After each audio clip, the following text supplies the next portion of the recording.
Selamat pagi Bapak Ibu, selamat hari Minggu, selamat kita ketemu lagi dalam ibadah online dari NLCC Indonesia hari ini tanggal 22 Agustus 2021. Doa saya melalui seluruh rangkaian ibadah hari ini, melalui pujian dan penyembahan, secara khusus melalui kebenaran firman Tuhan yang akan disampaikan, semua kita diberkati oleh Tuhan lagi. Sebelum kita mulai ibadah pagi hari ini Bapak Ibu, mari kita tundukkan kepala, kita berdoa. Tuhan, kami bersyukur, berterima kasih karena hari ini kami ada waktu dan kesempatan lagi untuk duduk diam di sekitar firman-Mu dalam beribadah hari ini. Kami sudah mempersiapkan hati untuk beribadah, untuk memuji dan menyembah-Mu, untuk mendengarkan suara-Mu melalui kebenaran firman Tuhan hari ini. Doa hamba, Engkau hadir di sini, dalam ruangan ini, Engkau hadir juga di rumah, di ruangan Bapak Ibu semua yang sedang mengikuti ibadah hari ini. Supaya kami semua tanpa terkecuali, kami dilawat lagi oleh Engkau, kami diberkati lagi oleh Engkau melalui ibadah hari ini, secara khusus melalui kebenaran firman-Mu. Terima kasih Tuhan, seluruh rangkaian ibadah hari ini mulai awal, pertengahan hingga akhirnya kami serahkan dalam tangan-Mu. Dalam nama Tuhan Yesus kami berdoa. Amin.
Was only pain.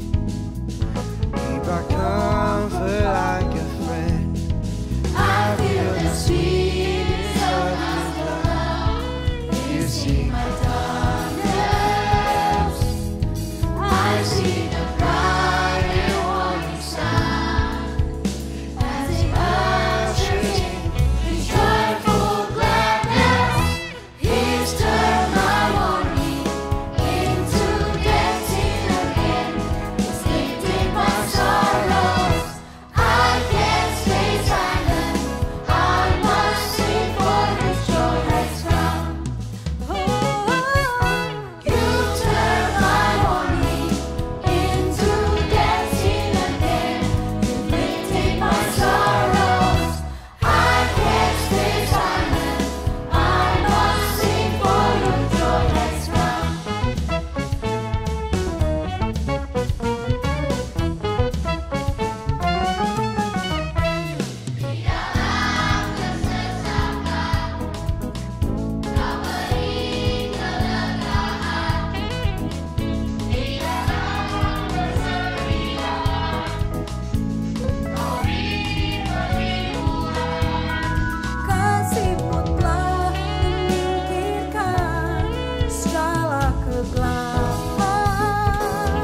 Blessed assurance,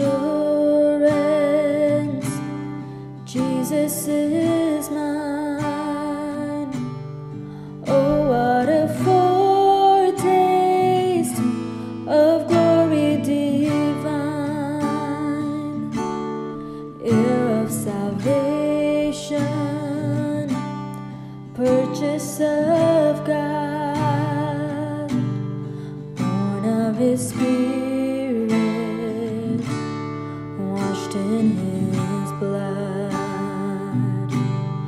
This is my story, this is my song, praising my Savior all the day long. This is my story, this is my song, praising my Savior all the day long.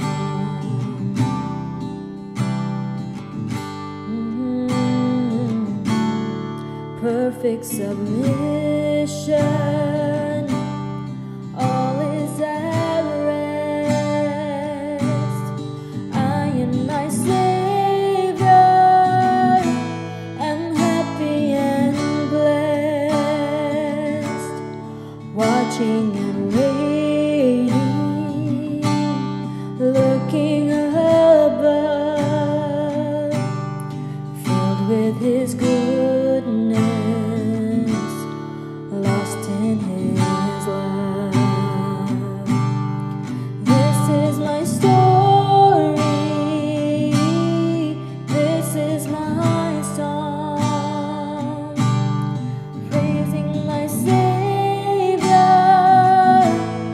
all the day long. This is my story, this is my song, praising my Savior all the day long. My King is coming soon, He will roll the clouds away, light of heaven bursting through.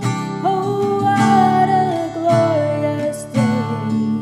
Yes, my King is coming soon, He will roll the clouds away, light of heaven bursting through.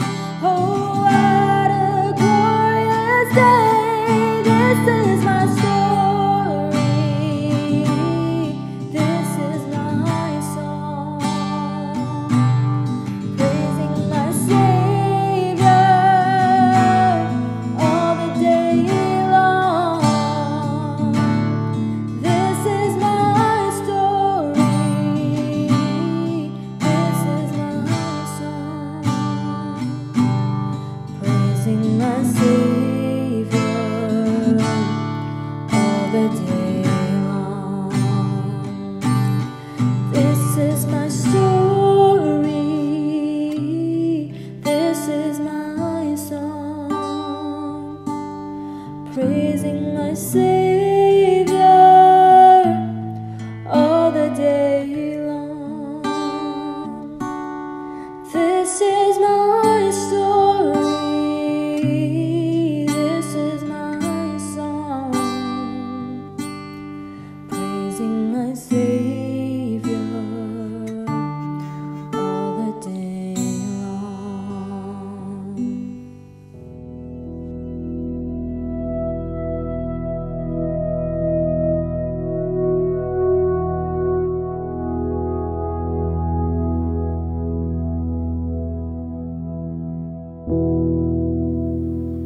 Selamat pagi Bapak Ibu semua, sekali lagi selamat hari Minggu. Kita ketemu lagi dalam ibadah hari ini, dan hari ini kita akan melanjutkan seri khotbah dari pasangan-pasangan terkenal dalam Alkitab. Minggu lalu kalau Bapak Ibu masih ingat, doa saya mudah-mudahan Bapak Ibu ingat, kita sudah belajar dari pasangan Hosea dan Gomer, dan doa saya Bapak Ibu diberkati melalui belajar bersama-sama tentang Hosea dan Gomer minggu lalu. Hari ini Saya akan sampaikan pasangan yang berikut. Kita akan sama-sama belajar dari pasangan Daud dan Abigail dari 1 Samuel pasal 25. Sebelum kita lihat lebih jauh bagian firman Tuhan ini, mari kita tundukkan kepala sekali lagi, kita berdoa. Tuhan, sekali lagi hamba percaya Engkau ada di sini, di ruangan hamba menyampaikan kebenaran firman-Mu. Engkau juga ada di ruangan Bapak Ibu, di rumah Bapak Ibu, di tengah-tengah semua mereka yang sedang mengikuti ibadah hari ini dan sedang mendengarkan kebenaran firman-Mu. Doa hamba, firman Tuhan belajar dari pasangan Daud dan Abigail yang sudah memberkati hamba, yang akan hamba share, sampaikan hari ini kepada semua jemaat, semua Bapak Ibu. Doa hamba, firman Tuhan ini atau dari pasangan ini, semua kami, semua Bapak Ibu diberkati oleh Engkau lagi. Kami dikuatkan, kami mendapatkan pelajaran baru, kami dikuatkan lagi oleh firman-Mu. Terima kasih Tuhan, berfirmanlah, bersabdalah, karena kami sudah siap untuk mendengar. Dalam nama Tuhan Yesus kami berdoa. Amin. Baik Bapak Ibu, kalau Bapak Ibu lihat 1 Samuel pasal 25, Bapak Ibu bisa siapkan di buka Alkitab Bapak Ibu. Ini satu bagian cerita, bagian atau pasal yang sangat panjang ayatnya, tapi saya tidak akan baca sekarang. Kita akan sama-sama lihat ayat-ayat ini ketika firman Tuhan ini disampaikan. Oke, Bapak Ibu, sebelum kita lebih jauh melihat belajar dari Daud dan Abigail, saya pribadi Bapak Ibu tidak bisa lupa kata-kata nasihat dari kakak-kakak kelas saya waktu saya kuliah di I3. Nasihat mereka yang saya nggak bisa lupa, mereka selalu bilang begini sama saya, Ricky, ingat ya, salah pilih teman hidup, salah hidup. Dan Bapak Ibu, saya nggak bisa lupa kata-kata ini. Saya selalu beritahu juga, melanjutkan kepada anak-anak saya. Tiap kali saya ada kesempatan untuk bicara kepada anak muda, menyampaikan topik tentang memilih teman hidup, saya sampaikan. Hati-hati, salah pilih teman hidup, salah hidup. Saya rasa ini kata-kata yang sangat bijak ya. Tidak hanya itu saja Bapak Ibu, saya juga banyak mendapatkan nasihat-nasihat yang menurut saya sangat bijak untuk saya sebagai seorang laki-laki dari papa saya sendiri yang selalu dia ulang kepada saya, khususnya waktu saya masih remaja. Ada beberapa hal, tapi ada dua yang saya ingat Bapak Ibu. Yang pertama, papa saya selalu bilang begini, Ricky, jangan pernah terlalu cepat mengatakan cinta dan memutuskan untuk berpacaran secara resmi sebelum kamu yakin benar akan suara Tuhan. Salah satu kuncinya menurut papa saya adalah dia katakan, jangan pernah maju duluan atau mengatakan cinta kalau kamu itu belum yakin bahwa perempuan itu atau wanita itu juga akan mengatakan ya. Atau juga kalau kamu belum yakin dia juga mencintai kamu. Bapak Ibu, yang berikut, yang kedua yang saya tetap ingat, banyak nasihat, tapi papa saya bilang begini, Ricky, kalau kamu sudah naksir seorang perempuan, seorang wanita, sebelum kamu putuskan untuk resmi pacaran dengan dia, lihat perempuan itu selalu lihat jauh ke depan, Papa saya bilang. Jangan lihat saat kamu pertama kali memandang dia, saat pertama kali kamu rasa jatuh cinta. Lihat itu jauh ke depan. Papa saya bilang, lihatnya apa? Apakah wanita ini, perempuan ini memang cocok untuk menjadi mama dari, atau mama yang baik dari anak-anak kamu. Bapak Ibu, saya rasa ini nasihat yang bijak yang saya secara pribadi tidak bisa pernah lupa. Oke. Itu nasihat yang saya dapatkan Bapak Ibu. Hari ini kita akan belajar dari pasangan Daud dan Abigail. Sebenarnya kita mau belajar dari Daud, Abigail, dan Nabal. Nanti saya jelaskan kepada Bapak Ibu. Kita akan melihat kisah hidup dan relasi mereka berdua yang dicatat dalam Alkitab, khususnya dalam 1 Samuel pasal 25. Dan kita akan sama-sama mencoba untuk memetik beberapa pelajaran penting dari mereka, khususnya dari Abigail Bapak Ibu ya, yang dapat kita praktekkan dalam hidup kita sekarang ini. Oke, melalui kisah hubungan Raja Daud dengan Abigail ini, Bapak Ibu, saya ingin membagikan kepada kita semua apa yang saya dapat, yang telah memberkati saya secara pribadi ketika mempelajari kisah mereka. Khususnya sebagai orang percaya, tapi lebih khusus lagi dalam kita semua menjalankan hidup kita sehari-hari, sebagai suami, sebagai istri, sebagai laki-laki, sebagai perempuan. Yang pasti kisah Daud dan Abigail dicatat secara begitu luar biasa, begitu rapi, ditata dengan rapi dalam 1 Samuel pasal 25. Dan kalau Bapak Ibu baca bagian 1 Samuel 25 mulai dari ayat 1 inilah, disinilah cerita ini dimulai. Ayat 1 mencatat tentang situasi ketika kisah ini terjadi. Inilah situasi ketika Samuel yang adalah seorang nabi dan hakim umat Israel pada waktu itu yang mengurapi baik Saul maupun Daud meninggal. Ya, di ayat 1 mencatat Samuel meninggal, Samuel mati. Dan ketika mendengar atau melihat atau tahu bahwa Samuel telah pergi, Nabi Samuel, Hakim Samuel telah pergi, Daud secara pribadi merasa begitu kehilangan dengan kepergian Samuel.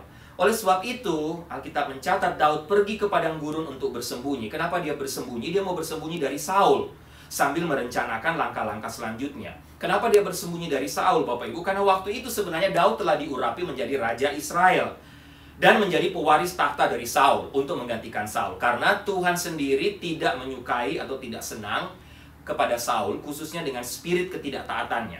Namun, selama waktu itu, Saul itu terus memerintah atas negeri itu dan berusaha untuk mempertahankan tahtanya. Kenapa? Karena dia begitu cemburu. Dia punya kecemburuan yang begitu luar biasa terhadap Daud. Karena dia cemburu, dia iri karena kenapa Tuhan akhirnya memilih Daud. Sebenarnya Bapak Ibu bukan hanya Tuhan, tapi orang-orang Israel pada waktu itu, orang banyak pun lebih memilih Daud. Mereka lebih senang dan lebih respect, lebih hormat kepada Daud. Kita juga tahu ceritanya bahwa Saul terus berusaha karena dia cemburu, dia iri, dia mau berusaha mempertahankan tahtanya. Saul berusaha membunuh Daud dengan tujuan, ya tentunya supaya dia tetap bisa bertahan sebagai raja, dia tetap bisa berkuasa. Akibatnya, seperti tadi, Daud terpaksa harus lari dan bersembunyi.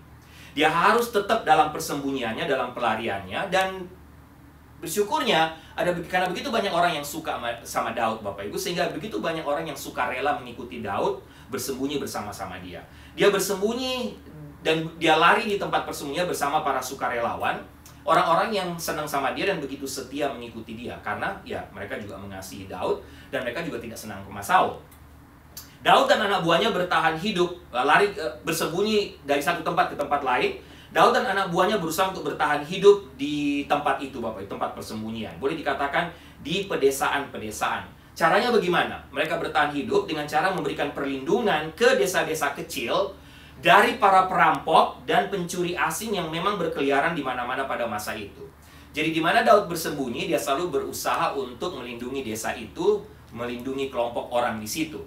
Dia melindungi caranya, melindungi mereka supaya mereka tidak dibunuh atau tidak diserang oleh para perampok dan pencuri. Nah, kenapa Daud bisa bertahan hidup? Karena setelah melindungi desa itu, biasanya desa itu memberikan makanan, memberikan hadiah mereka kepada Daud sebagai satu imbalan atas perlindungan yang telah Daud berikan kepada mereka. Dan begitulah cara Daud dan para sukarelawan atau gengnya itu, boleh saya katakan Daud and the gengnya itu hidup, Bapak Ibu. Dia melindungi desa di mana dia bersembunyi, dan orang-orang di desa itu memberikan dia makan atau memberikan Daud dan teman-temannya makan. Nah, Bapak Ibu lihat ayat selanjutnya, ayat 2. Kita lihat sama-sama ya. Bapak Ibu buka terus 1 Samuel pasal 25. Ayat 2, bahkan mulai dari ayat 2 sampai ayat 7, Bapak Ibu lihat kisah ini dilanjutkan. Ketika itu ada seorang laki-laki di Maon yang mempunyai perusahaan di Karmel. Orang itu sangat kaya.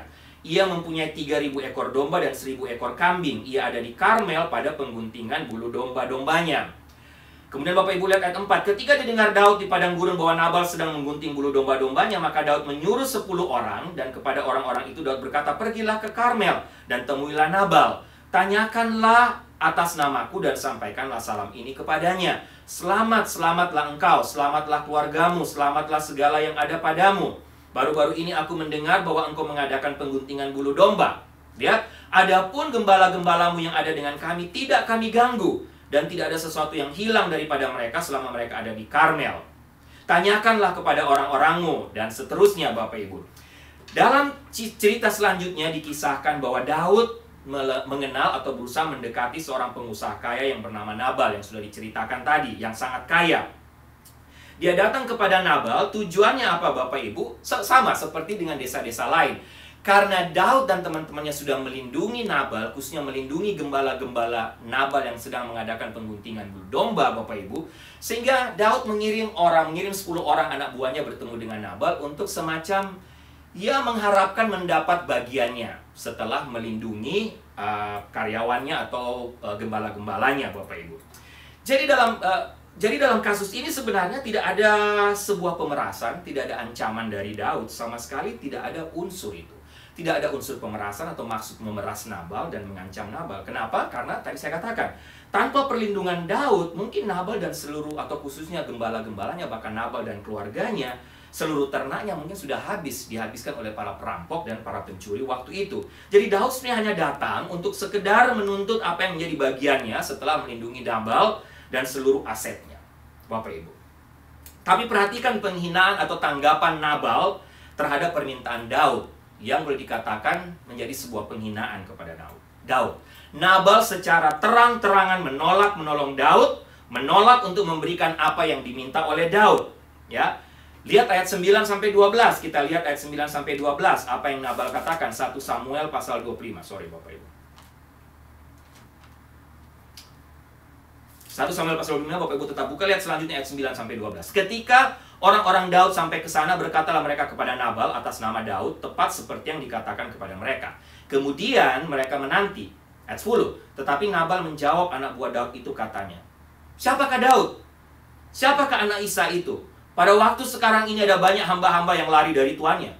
Masakan aku mengambil rotiku, air minumku, dan hewan banteng yang kubantai bagi orang-orang pengguntingku untuk memberikannya kepada orang-orang yang aku tidak tahu dari mana mereka datang. Bapak Ibu, Nabal tahu siapa Daud, anak Isai. Dia tahu posisi Daud, tapi dia menolak jelas untuk menolong Daud. Tidak hanya itu, Nabal jelas-jelas menolak mengakui siapa Daud sebenarnya. Menolak Daud sebagai seorang raja pada waktu itu yang telah diurapi Tuhan. Bahkan dia mengejek dan benar-benar menghina. Dia mengatakan bahwa Daud itu sebenarnya kamu tidak lebih dari seorang budak yang melarikan diri.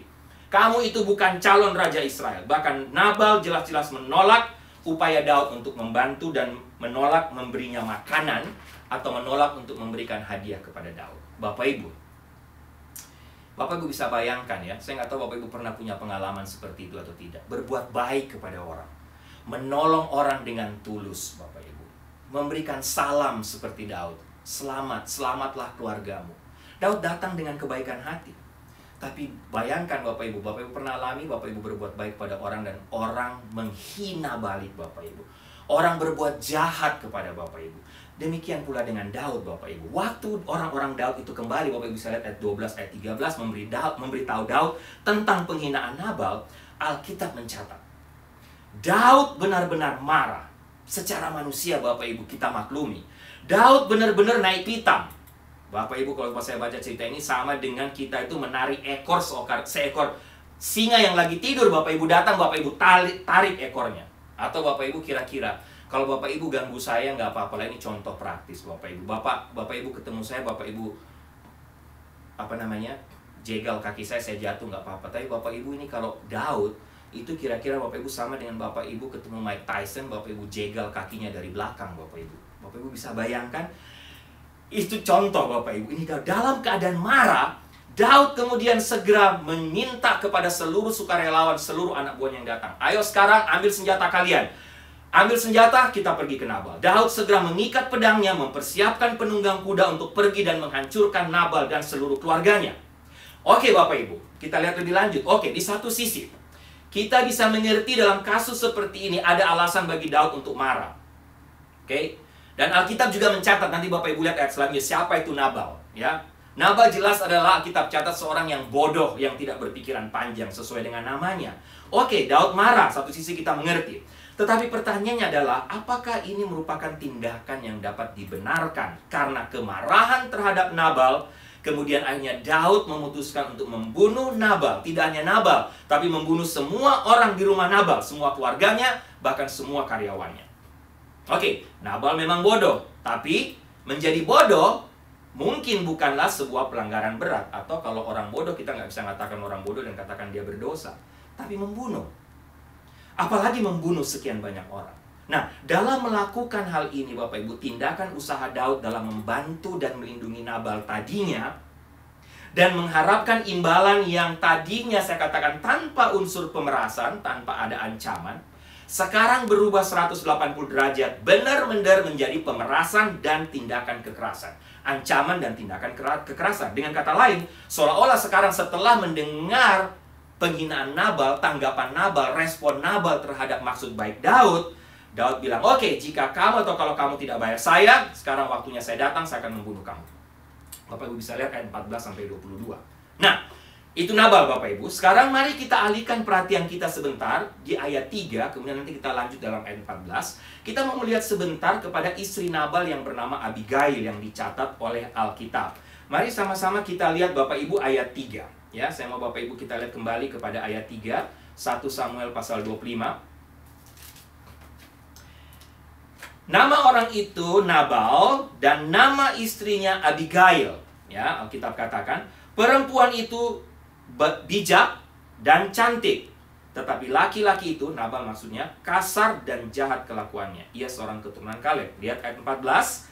Ayat 14, Alkitab katakan, tetapi kepada Abigail istri Nabal telah diberitahukan oleh salah seorang bujangnya, katanya, ketahuilah, Daud menyuruh orang dari padang gurun untuk memberi salam kepada Tuhan kita, tetapi ia memaki-maki mereka. Rupanya Bapak Ibu, Abigail, ada seorang dari anak buahnya Nabal datang. Begitu tahu apa yang Nabal lakukan kepada Daud dan begitu mendengar respon Daud yang akan membunuh Nabal dan seluruh keluarganya, ada seorang yang cepat-cepat datang dan memberitahukan hal itu kepada Abigail, Bapak Ibu.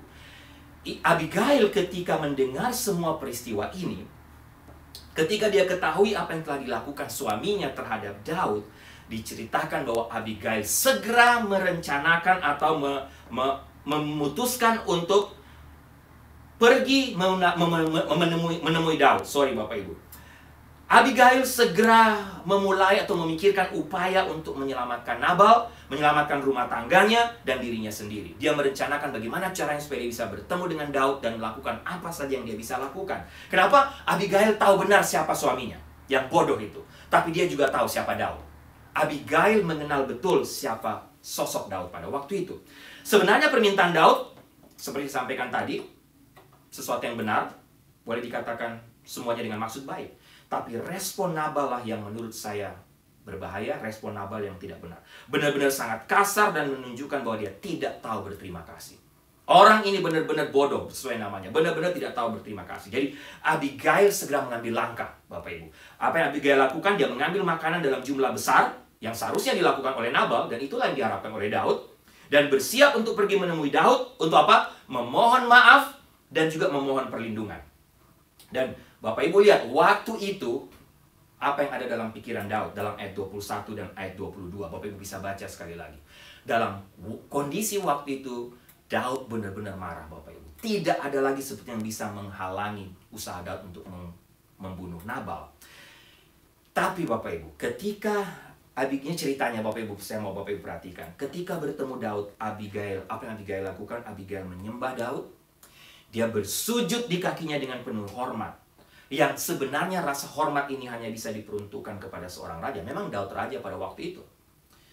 Perhatikan bagaimana Abigail mengambil tanggung jawab Nabal dengan mempersalahkan dirinya sendiri, memohon maaf kepada Daud atas kelalaian dan penghinaan suaminya terhadap Daud dan orang-orangnya. Dia ambil tanggung jawab itu yang harusnya tanggung jawab Nabal. Dia merendahkan dirinya, dia datang bertemu dengan Daud langsung, dia menyembah Daud. Dia membuat Daud yang tadinya berurusan dengan Nabal sekarang berurusan dengan dirinya sendiri. Seorang wanita yang bernama, itulah Abigail. Abigail sekarang ada di hadapan Daud untuk mengambil semua konsekuensi dari kesalahan suaminya. Dia siap untuk menerima apapun yang akan Daud lakukan. Bapak Ibu, di sini terlihat betul kebijakan Abigail sebagai seorang wanita dan juga sebagai seorang istri. Abigail menunjukkan ketundukan dan kecerdasannya saat dia menempatkan masalah ini, masalah keluarganya, masalah rumah tangganya di hadapan Tuhan. Dan dia melihatnya bukan dari sudut pandang suaminya, bukan dari sudut pandang dirinya sendiri, tapi dari sudut pandang Daud sekarang. Dia benar-benar menempatkan diri, merendahkan diri di hadapan Daud. Abigail benar-benar memohon pada Daud untuk tidak membalas dendamnya sendiri. Bahkan Abigail berusaha untuk menenangkan Daud. Dia katakan kira-kira seperti, Daud, kalau kamu sampai membunuh Nabal, saya tahu suami saya bodoh sesuai namanya. Tapi kalau kamu sampai membunuh, ini akan menjadi salah. Apa yang dilakukan oleh suami saya memang salah. Saya mengakuinya, tapi tuanku, Daud, dengan membalas dendam atau membunuh Nabal, engkau akan membuat kesalahan ganda. Abigail sendiri mengakui kalau Nabal suaminya bodoh, Bapak Ibu. Oleh karena itu dia katakan pada Daud, oke Daud, izinkan saya untuk mewakili suami saya. Saya membawa seluruh pemberian ini sebagai hadiah yang mungkin mudah-mudahan dapat menutupi seluruh pelanggaran Nabal, suami saya. Bapak Ibu baca ayat 25-29 kisah ini. Bapak Ibu, tidak seperti suaminya, Abigail benar-benar berbeda dengan Nabal. Abigail di sini jelas mengakui bahwa Daud adalah seorang raja yang memang telah diurapi oleh Tuhan. Abigail memberkati, bahkan dicatat dalam ayat 30, ayat 31 sampai ayat 35, Bapak Ibu bisa baca. Abigail memberkati pemerintahan Daud. Abigail mengakui rasa percaya dia kepada Daud. Dia mengatakan, engkau benar, engkau adalah seorang raja. Dia menolak kekuasaan Saul, tidak seperti Nabal. Nabal justru mendukung Saul dan menghina Daud. Nabal bahkan tidak menghargai apa yang dibuat Daud dengan mengalahkan Goliat. Dia menghina Daud secara jelas. Dan Abigail juga di sini terlihat meminta Daud untuk apa? Menghindari tangan yang berdarah atas rencana Daud untuk membunuh Nabal suaminya. Bapak Ibu, itu kisahnya, itu ceritanya, Bapak Ibu. Sehingga pelajaran apa yang bisa kita lihat dari kisah ini? Daud, Nabal, dan Abigail. Baik Bapak Ibu, paling tidak ada 5 pelajaran penting, atau kalau boleh saya katakan 5 aplikasi praktis buat kita, pelajaran penting dari kisah atau cerita tentang Abigail dan Daud yang ada hubungannya dengan Nabal. Yang pertama yang saya pelajari Bapak Ibu, aplikasi pertama untuk kita belajar dari Daud. Pentingnya mendengarkan nasihat orang lain, siapapun dia, dengan penuh kerendahan hati. Lihat Daud, siapa Daud? Dia seorang raja yang diurapi Tuhan. Lihat siapa Abigail? Ketika Abigail datang menemui Daud mendengarkan. Saya rasa Bapak Ibu kita semua pernah punya pengalaman, atau mungkin kita punya pengalaman seperti ini ya. Ketika kita merasa lega, ketika kita merasa tertolong, ketika ada orang yang memberikan nasihat kepada kita, dan kita mendengar nasihat itu, kemudian kita terhindar dari melakukan sebuah kesalahan. Saya nggak tahu Bapak Ibu, tapi saya banyak kali mengalami itu Bapak Ibu. Mendengar, karena bagi saya prinsipnya, saya selalu belajar, dan tetap mau belajar. Belajar itu seumur hidup. Sehingga tidak pernah tidak mau mendengarkan orang. Itu saya nggak belajar. Siapapun dia. Dari anak saya sendiri, dari jemaat di gereja saya, dari siapapun. Bahkan saya pernah cerita kepada Bapak Ibu, Bu Sarah juga pernah cerita, waktu kami mau mengambil keputusan untuk pindah ke sini, kami mendengar nasihat semua orang, termasuk semua koster-koster di gereja Bapak Ibu. Semua kami berusaha mendengarkan nasihat mereka, pandangan mereka. Dan ini sesuatu yang penting belajar dari kisah ini. Bapak Ibu mungkin sering dengar orang beri nasihat kepada Bapak, jangan menikah dengan orang itu, sabar, jangan berinvestasi di saham itu, jangan melakukan bisnis itu, jangan pindah ke tempat itu, dan lain sebagainya. Dan Bapak Ibu punya pengalaman ketika Bapak Ibu mendengarkan, Bapak Ibu tertolong dari membuat kesalahan besar, betapa leganya kita, betapa bahagianya kita Bapak Ibu. Sehingga, itu pelajaran pertama yang saya lihat kita belajar dari Daud. Bapak Ibu, jangan lupa ya, jangan pernah lupa siapa itu Daud. Kalau boleh dikatakan Bapak Ibu, Daud itu seorang yang telah biasa sejak muda melihat darah. Sudah biasa bunuh singa dan beruang yang berusaha menerkam domba-domba yang dia jaga. Daud tidak pernah takut siapapun Bapak Ibu, Goliat pun dihadapinya.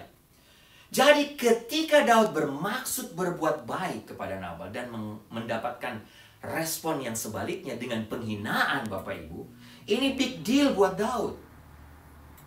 Big deal juga buat Daud ketika Abigail datang dan meminta maaf dan menyadarkan Daud. Tidak gampang buat Daud Bapak Ibu. Tidak gampang di tengah kemarahannya yang begitu luar biasa datang seorang wanita dan memberikan nasihat kepadanya. Tapi Daud mendengarkan Bapak Ibu. Pendek cerita, akhirnya memang Nabal pun mati. Bukan karena dibunuh Daud, tapi karena mabuk dan karena serangan jantung. Bukan hanya karena dia bodoh, tapi karena Nabal memang telah memperlakukan Daud sebagai seorang hamba Tuhan dengan begitu sangat buruk dan sangat luar biasa. Menghina Daud secara luar biasa maksud saya. Dan akhirnya Tuhan sendiri yang menghukum Nabal, bukan Daud. Ingat Bapak Ibu, Ulangan 32-35 ada tertulis, balas dendam adalah milikku kata Tuhan. Karena mendengar nasihat Abigail, Daud terhindar dari berbuat dosa yang jauh-jauh lebih berbahaya. Akhirnya Daud, Bapak Ibu, terselamatkan dari berbuat dosa. Itu yang pertama, kita belajar dari Daud. Dan kalau Bapak Ibu lihat akhir dari kisah ini Bapak Ibu, happy ending. Kenapa? Akhirnya setelah Nabal mati, Daud menikahi Abigail. Bukan karena sekedar melihat kekayaan Nabal Bapak Ibu, bukan Daud punya semuanya juga.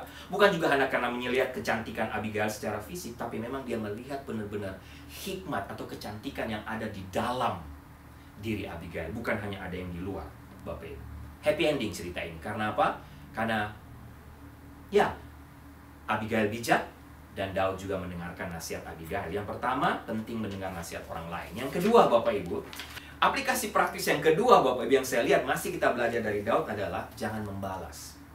Jangan membalas dendam. Apalagi ketika Bapak Ibu sudah berusaha berbuat baik kepada orang dan Bapak Ibu mendapatkan penghinaan seperti Daud. Pertama, Daud mendengar nasihat orang sehingga ini happy ending. Tapi yang kedua Bapak Ibu, saya melihat Daud memang tidak membalas. Dia menyerahkan semuanya, dia menyerahkan semua kepada Tuhan, dan Tuhan benar-benar melakukan pembalasannya. Dan Bapak Ibu jangan lupa, pembalasan Tuhan akan jauh-jauh lebih sempurna daripada kita sendiri. Kalau kita sendiri, kita sudah berbuat dosa, kita juga nanti akan mendapatkan hukuman dari Tuhan. Lihat Daud, dia mendengar nasihat Abigail, dia berserah kepada Tuhan, dia serahkan kepada Tuhan, dan Tuhan sendiri yang melaksanakan pembalasan terhadap Nabal secara sempurna, Bapak Ibu. Pelajaran ketiga, Bapak Ibu, ya, aplikasi praktis ketiga yang saya dapat. Saya kembali kepada cerita saya dalam introduction tadi tentang nasihat yang saya dapat dari baik papa saya maupun kakak-kakak kelas. Salah pilih teman hidup, salah hidup. Bapak Ibu ya, saya juga tidak mengerti, Bapak Ibu, dalam kisah ini khususnya waktu baca ya. Kenapa wanita sebijak Abigail bisa menikah dengan seorang Nabal yang bodoh dan dursila?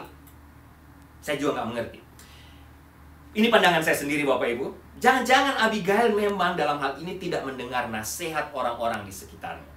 Tidak mendengar nasihat keluarga, mungkin tidak mendengar nasihat orang tua dan teman-temannya yang lain yang mengasihi dia. Jangan-jangan Abigail memang menikah karena melihat mungkin pada waktu itu kekayaan Nabal.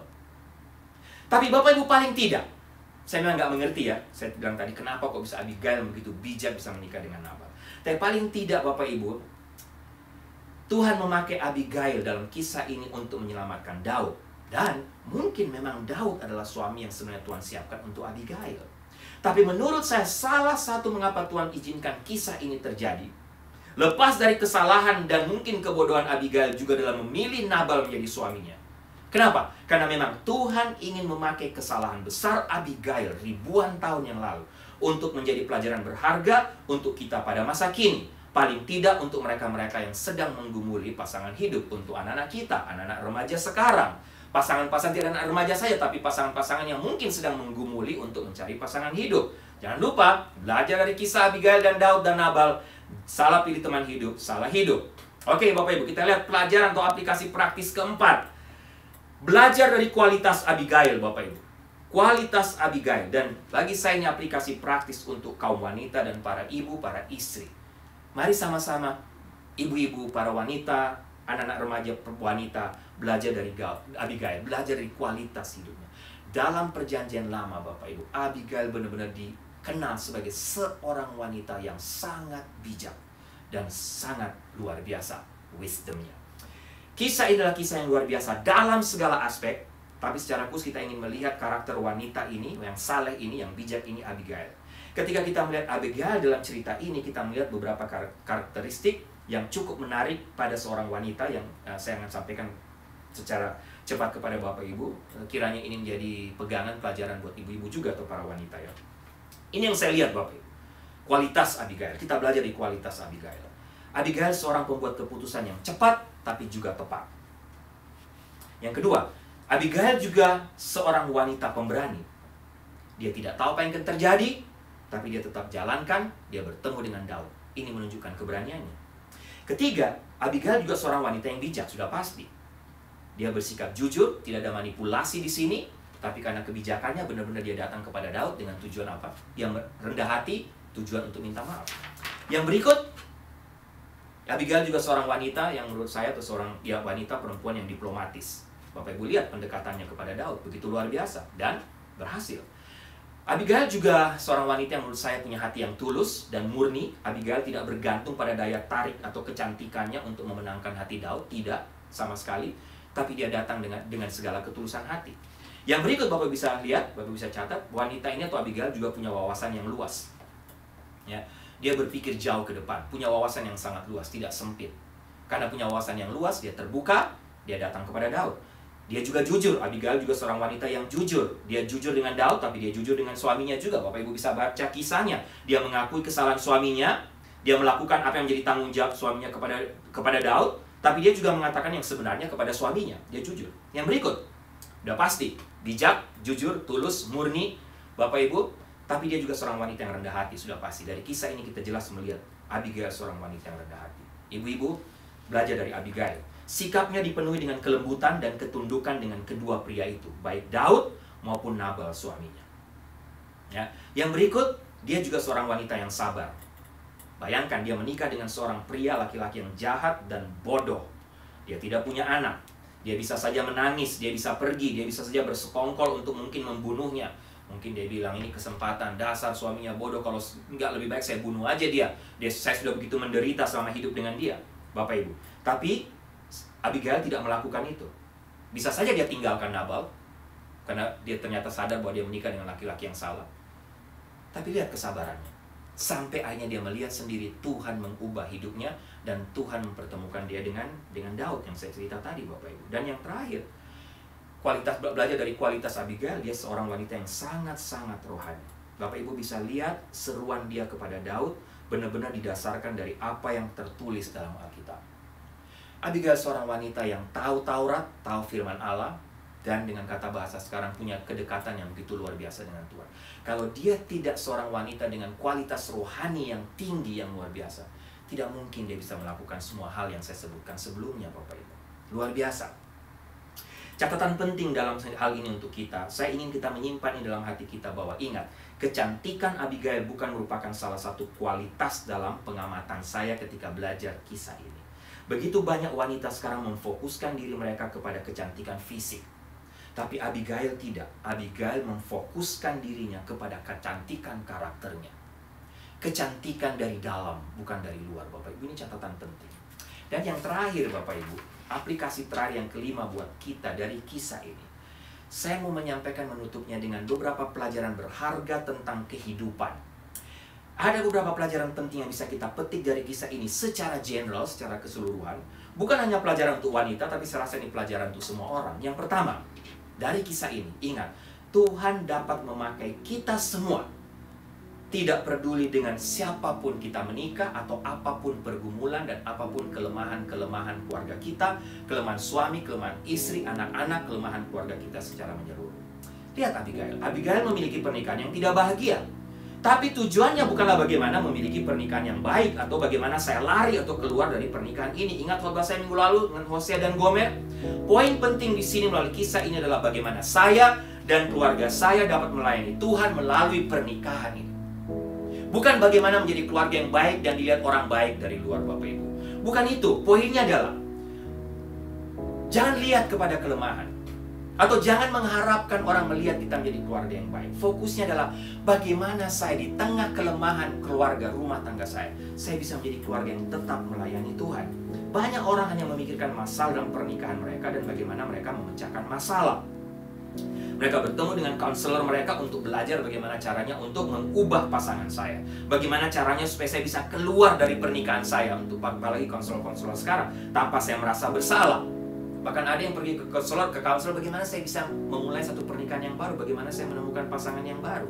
Bapak Ibu, belajar dari Abigail kisah ini. Jangan lupa, jangan lihat kelemahan, atau jangan berusaha lari dari pernikahan kita.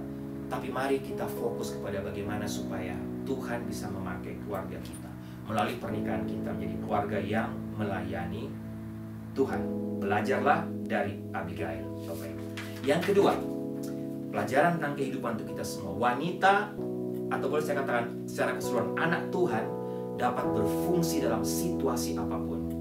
Pada masa lampau, Bapak Ibu, perempuan tidak dididik secara formal, tidak memiliki hak hukum dan tidak memiliki posisi sosial yang nyata. Tapi terlepas dari masalah ini atau hambatan-hambatan ini, lihat apa yang Abigail berbuat. Belajar dari Abigail.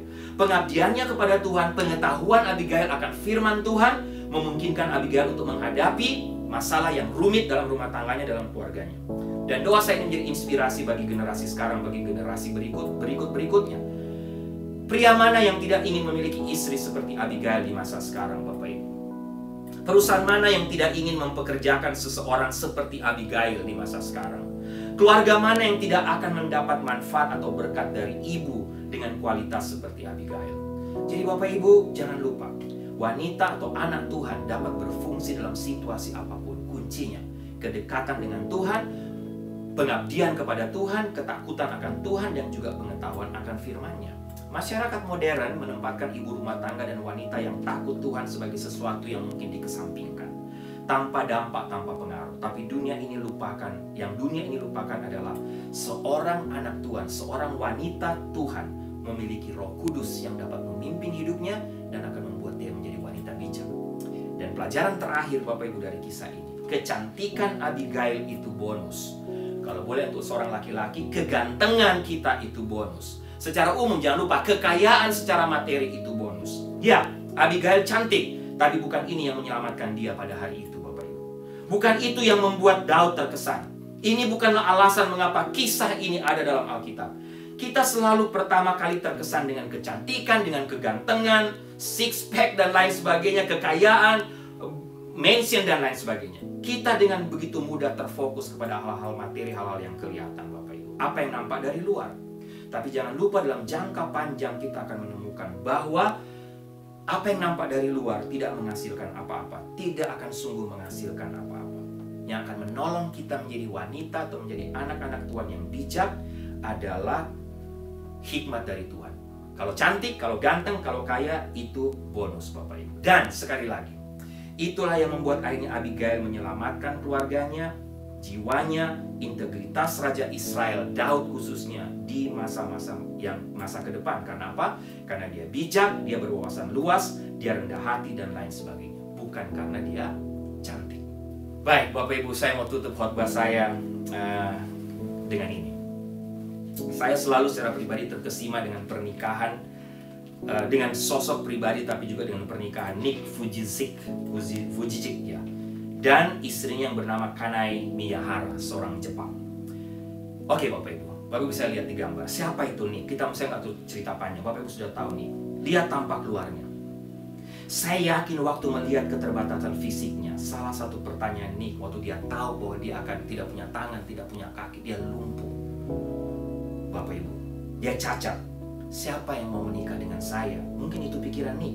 Siapa yang akan atau mau menikah dengan saya, seorang laki-laki yang punya multi cacat seperti ini? Tapi Bapak Ibu lihat sekarang, bagaimana Nick dan keluarganya dipakai oleh Tuhan menjadi berkat bagi banyak orang di seluruh dunia. Lihat istrinya, lihat keluarga mereka diberkati dengan anak-anak yang normal, Bapak Ibu. Begitu luar biasa, bahkan diberkati dengan anak kembar. Menikah normal, mendapatkan istri yang cantik, diberkati Tuhan secara materi, saya yakin juga, dan juga dipakai Tuhan menjadi berkat bagi banyak orang, Bapak Ibu. Lihat, yang lain yang tampak kelihatan bonus. Tapi akhirnya, karena ketaatan kepada Tuhan, Tuhan memakai Nick dan keluarganya menjadi kesaksian. Ini doa saya untuk kita, untuk Bapak Ibu, dan juga untuk keluarga kita. Amin. Mari kita tundukkan kepala, kita berdoa. Tuhan, hamba bersyukur, terima kasih karena kisah Abigail dan Daud, bahkan juga dengan Nabal, telah memberkati hamba, menguatkan hamba. Dan hamba sudah sharekan, sudah sampaikan beberapa kebenaran, beberapa pelajaran praktis secara rohani, pelajaran penting untuk kami yang hidup pada masa sekarang. Dan doa hamba, kiranya firman Tuhan, berkat-berkat Tuhan, kebenaran firman Tuhan yang sudah hamba sampaikan, menjadi berkat buat semua Bapak Ibu, menguatkan semua Bapak Ibu, dan terlebih bisa menjawab tiap-tiap pergumulan mereka, khususnya ketika mereka menghadapi pergumulan dalam keluarga, dalam rumah tangga mereka. Terima kasih untuk suaramu, terima kasih untuk firman. Dalam nama Tuhan Yesus kami berdoa. Amin.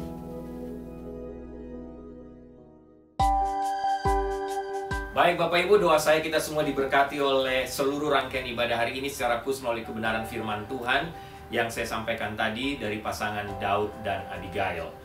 Baik Bapak Ibu, sebelum saya tutup dalam doa berkat, ada beberapa pengumuman. Yang pertama, selamat ulang tahun yang berulang tahun minggu ini, Brandon Medina. Selamat ulang tahun Brandon, ulang tahun tanggal 18 Agustus. Tuhan berkati Brandon selalu. Dan Bapak Ibu jangan lupa minggu depan, minggu kelima, tanggal 29 Agustus 2021, kita tidak ada kebaktian in person di chapel. Kita akan gabung sama-sama kebaktian di worship center, ibadah mulai jam 10 pagi. Saya harap semua Bapak Ibu Kristen Jemaat NLCC Indonesia bisa hadir bersama-sama dalam ibadah bersama di worship center.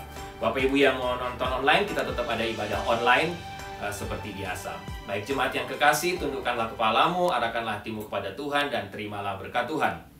Anugerah keselamatan dari Tuhan Yesus Kristus, kasih sayang yang tidak berkesudahan dari Allah Bapa, serta penyertaan dari Roh-Nya yang kudus, kiranya menyertai engkau sekalian, mulai hari ini sampai Maranatha Tuhan Yesus datang kembali. Haleluya, amin.